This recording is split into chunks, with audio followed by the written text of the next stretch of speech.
The massive weapon mastery update is now here on Korea. We can check out all the details and how it's actually gonna work. There is a new navigation menu here in the character selection. You can simply jump straight to weapon mastery.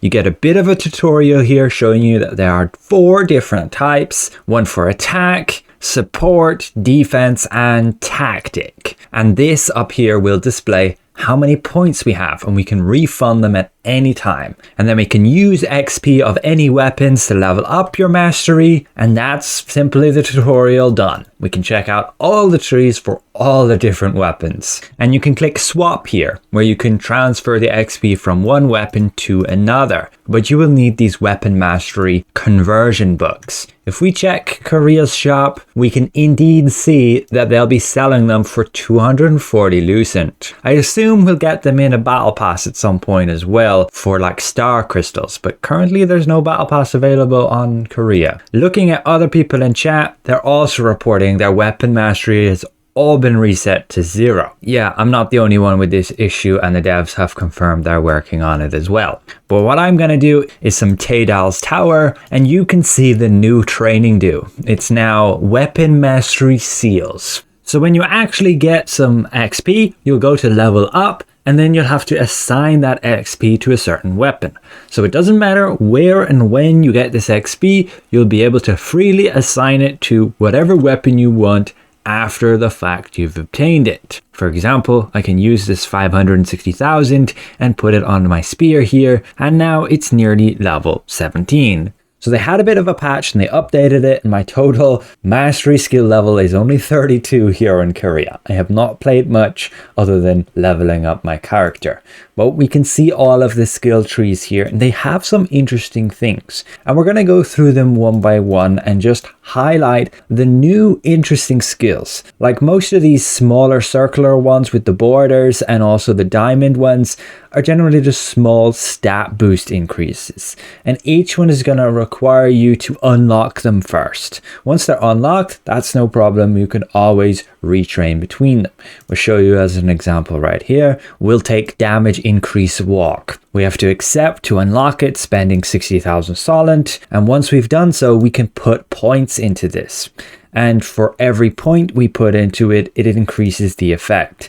And yeah, it does look pretty minuscule. And if we put 10 points into this, we max it out and we gain 1.1% extra move speed and 2 more base damage. Keep in mind again, unlike the previous mastery system, this will affect all of your weapons. We should be able to see 181 on our daggers, 380 on our spear. If we reset this, we are now 2 less on the spear and also 2 less on the daggers. So yes, these bonuses might look pretty small, but since they now affect both weapons, they're going to be a lot more potent. But it is going to require you to have a lot of these mastery points. Now, if you've gotten to level 20 right now in the current system, as soon as we get this new system, you'll have 80 points to spend per weapon. But yes, you can also see once you have unlocked that node, you always have it unlocked. For example, we can unlock this one then next, and you will essentially unlock the ones you want and progress through the tiers. Now, the most interesting thing here is going to be these special ones. They have like unique effects that are going to be very similar to like skill specializations in the way they actually interact with certain abilities. But this is where I want to go through each weapon by weapon. I'll have timestamps on the player bar below. You can skip to any you're most interested in, and we will begin with the Greatsword. So as per all weapons, you have 4 different main paths you can go for. Support, attack, tactics, and then defense. You're ultimately going to want to go for these special achievement nodes, with ultimately getting masteries, but you can only have 2 of each type. So you're going to have to choose 2 different paths, and that's it. So let's have a quick look at what you'll be getting. You can get Forceful Grasp here, Furious Rampage, Berserk Blade, with the final mastery Blood Fighter, just increasing your critical damage reduction when your health is above 50%, and when your health is below 50%, you increase your critical damage. And these get really costly to unlock, like 5.8 million solent with 90 of rubrics and emerald ores. That's the same for when we look at the tactic nodes. We have our invincible dash, our brutal fighter, dogged determination with the mastery hand-to-hand combat. When your perception is 70 or higher, your stun and collision hit chance is increased by 110, and if it's below 70, your stun and collision resistance is increased by 110. This one needs the same amount of solent but slightly different ores, marine and rubrics. Then we jump to the defense ones. You're going to be able to get ironclad armor, vigorous barrier, unbreakable will with the mastery passion. This simply gives you a bit of a life leech effect. Whenever you use like greatsword mobility skills, you'll restore 5.5% of the damage you deal for 3 seconds. And I assume that's hit points. And this needs stalin and marine ores. And then we go to our support path. You're going to be able to get vital energy, undaunted spirit, flawless leap, with then the mastery raging fury. When you use your greatsword charge skills, your collision and stun resistance is increased by 330. And again, all of the other little nodes are just minor stat boosts. You're going to have to put quite a lot of points into these. Most of them you're able to put in 10. And so when you just look at them like this, it looks really tiny, say stun chance 4. But you can increase that with 10 points, which will then be say 40. But from here we go to sword and shield. Again, you have the 4 different paths, and we're going to begin with attack. You can get the wave of annihilation, your crushing blow, pulverizing strike with the mastery repel. When you use your shield throw or annihilating slash, you'll increase your sword damage by 16.5% and decrease all of your defense by 165 for 6 seconds. So you're gaining damage but sacrificing survivability. Then for your tactics nodes, you're going to have your Gerard's Valor, Adamantine Skin, Shock Trooper Captain with the mastery Crusader. When your wisdom is 40 or higher, your skill heal and your healing received is increased by 5.5%. And when wisdom is below 40, your skill heal and healing received is increased by 3.3%. So it'll work no matter what, but ideally you'd get your wisdom above 40 there. But now we're going to jump to the defense ones, so you can get the ability Skillful Retreat, Iron Wall of Invincibility, Barrier Concentration with the mastery Undying.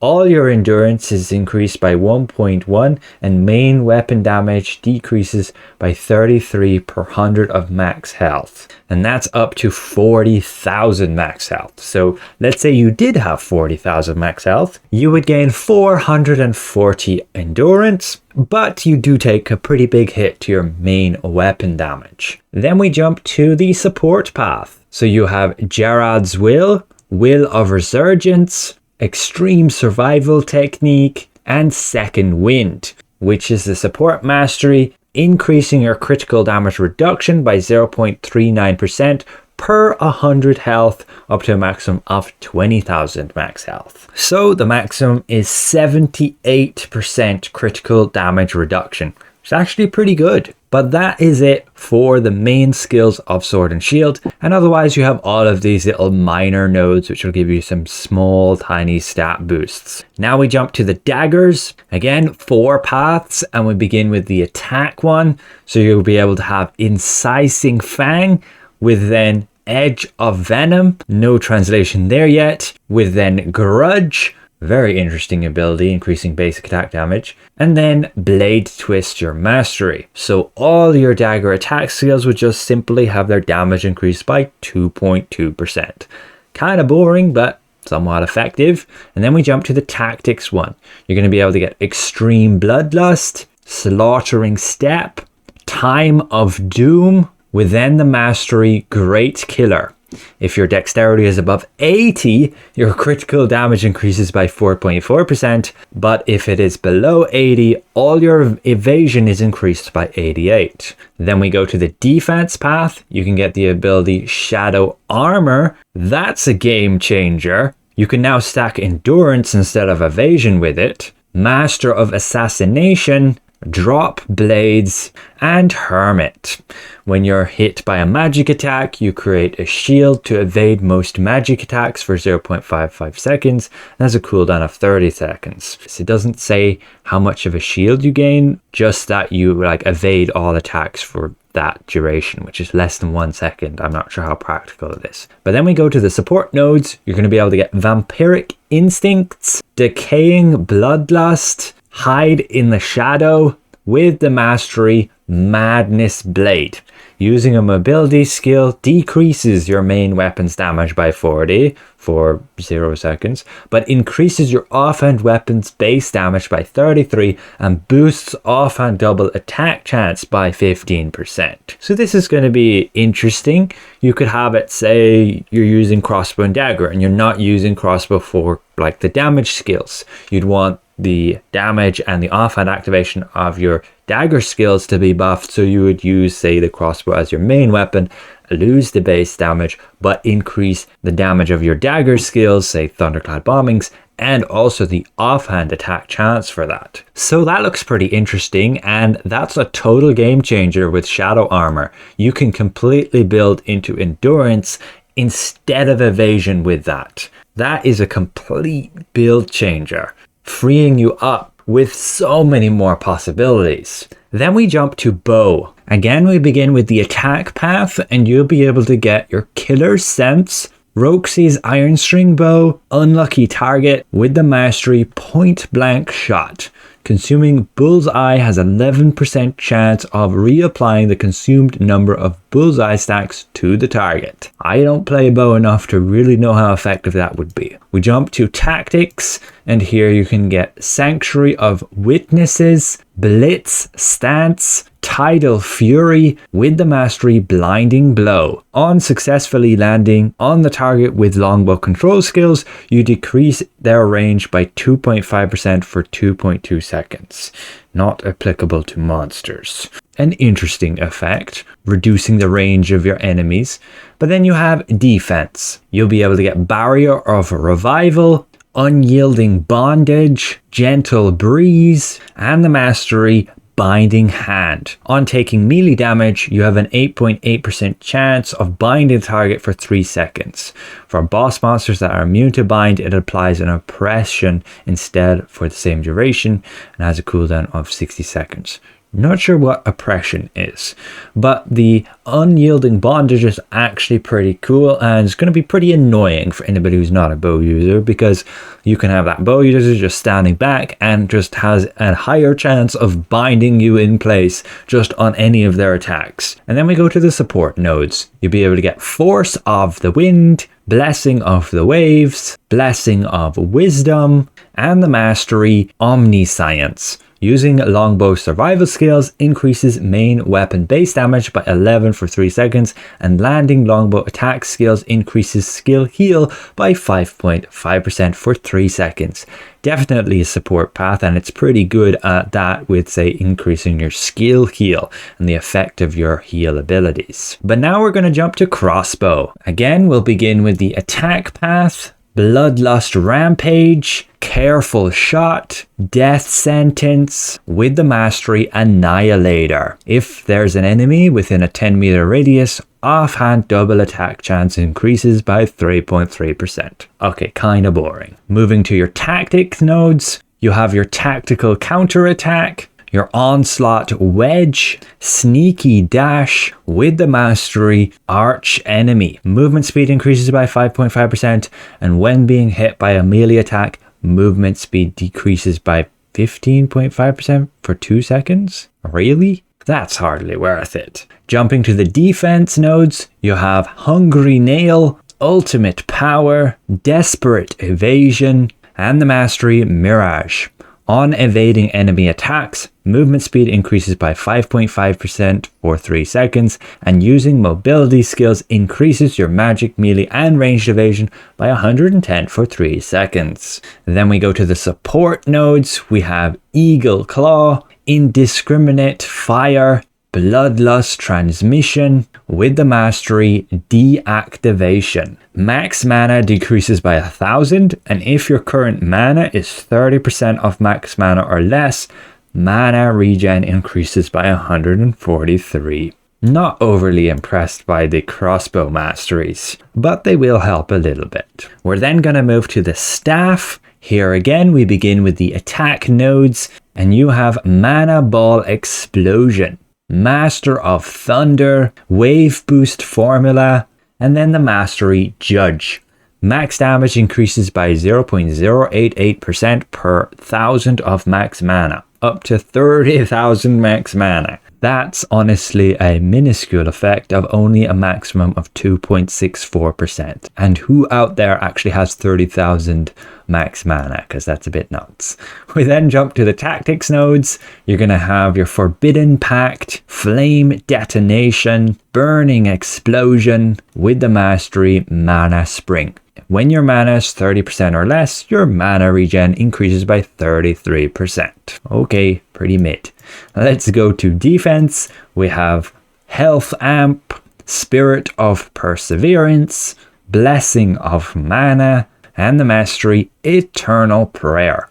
Defense increases by 20% plus 15 of mana regen. Could be useful. Then we go to support. We have Fiery Acatism, Echoic Wall, Magic Orb Barrage with the mastery Magma Ball. Attacking a target that you've burned creates a 4.4% chance of burning a 3-meter area around it. And again, like all the others, you get these minor stat boosts here, including a bit of heavy attack, a buff duration, and so on. We're now going to jump to the wand. Again, starting with the attack masteries, we have Vampiric Wound, Noble Punishment, Desperate Measures with the mastery Abyssal Touch. During curse damage over time dealt by the user, a successful hit creates an 8% of applying a curse explosion effect to the target that deals 6.6% of the remaining damage over time and retains the existing damage over time on activation.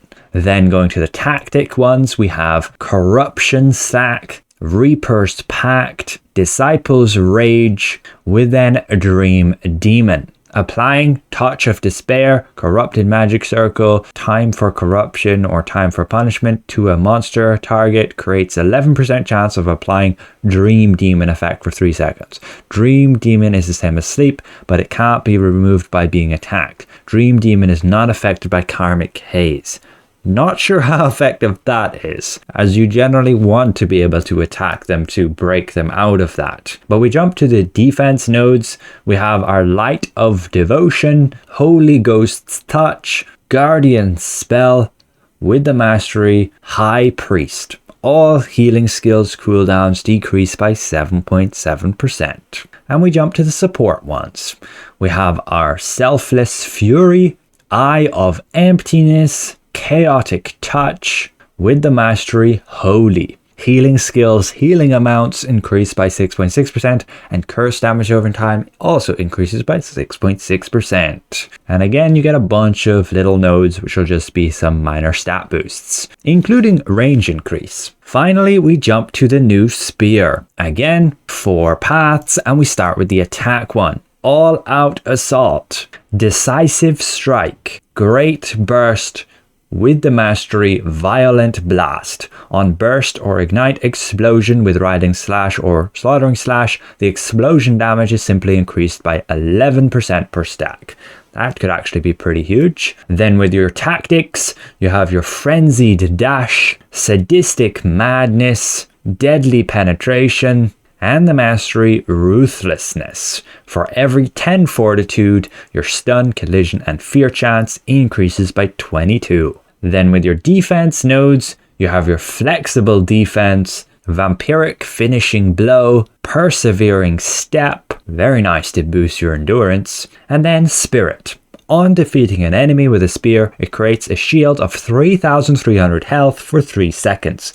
Cooldown 25 seconds though. But that's kind of crazy when you want to stack that with your Enforcer, which is already a 4,000 hit point shield on like an 18-second cooldown. But then when we jump to the support path, you have your Brutal Assault, Limitless Grasp, Repulsive Force, within the mastery Fighting Spirit. When Fortitude is 50 or higher, cooldown speed increases by 6.6%. And that is ultimately it for the masteries on all of the different weapons. Again, they all get minor stat boosts, and if you do reach certain milestones, you actually get new mastery skills, which I unfortunately cannot actually see because I don't have high enough mastery skill level yet. But they should be some interesting effects. And again, you will be able to swap masteries between weapons. Like I could put all of 16 of these points onto my wand if I had these conversion books, which they will be selling in the shop, and I hope they come to a future battle pass within, say, the star shop, and that's 240 lucent each. But yeah, this can be quite a game changer with certain abilities and bonuses there, just having those different interaction with your skills, causing you to be able to play completely different, particularly here on Dagger with Shadow Armor. That's insane. This ability gives you 690 evasion to magic and ranged, and now you switch that over to endurance, and that's just crazy. You can now stack a full endurance build with the fortitude stat and go a complete different route with, say, building up your character. You could use sword and shield dagger far more effectively now as well, being able to stack that endurance instead of the evasion, because that's why daggers primarily always stacked evasion, because of this particular ability was giving so much evasion. Now you have the ability to switch that all to endurance. Absolutely game changing there. And even with spear, you can gain a bunch of extra endurance here. So spear dagger can go a complete endurance build if they want to, and actually make it viable. So that'll definitely be interesting to experiment with. But yeah, it does require either changing all the traits you have at the moment or getting entirely new gear pieces. So it can be quite expensive to go down that road. And I'll be sure to do some extensive testing in, let's say, lots of PvP content before I make any conclusions. For now, that's everything for the mastery update. Again, it's expected we get this as well, like on Thursday, tomorrow.